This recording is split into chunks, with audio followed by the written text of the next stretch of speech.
YCP పాలనకు చర్మగీతం పాడేందుకు ప్రజలు సిద్ధంగా ఉన్నారని ఉమ్మడి టీడీపీ పుంగనూరు ఎమ్మెల్యే అభ్యర్థి చల్ల రామచంద్రారెడ్డి అన్నారు.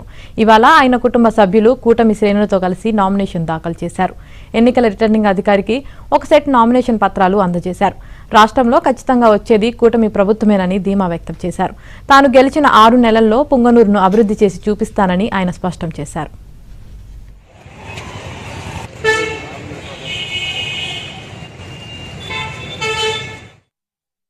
నోరు తెరిచి ప్రజాస్వామ్యము మంచి అని చెప్పితానే ఇమేటివ్ అని మీద ఈ మాదిరి తప్పుడు కేసులు పెట్టా ఉన్నారంటే ప్రజలు పూర్తిగా గమనించాల.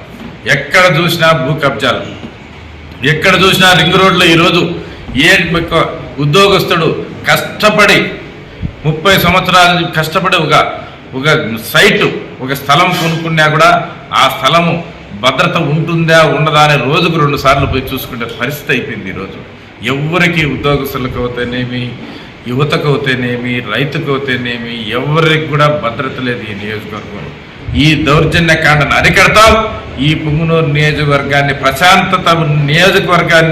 ప్రశాంతంగా చేసి ఇక్కడ అభివృద్ధి ఏమిటో చేసి చూపిస్తానని చెప్పి 6 నెలల్లో మీ పుంగనూరు నియోజకవర్గం గెలిచిన 6 నెలల్లోనే ఎంత అభివృద్ధి చేసి చూపిస్తామనేది చూపిస్తానని చెప్పి తెలియజేస్తూ సెలవు తీసుకుంటాం.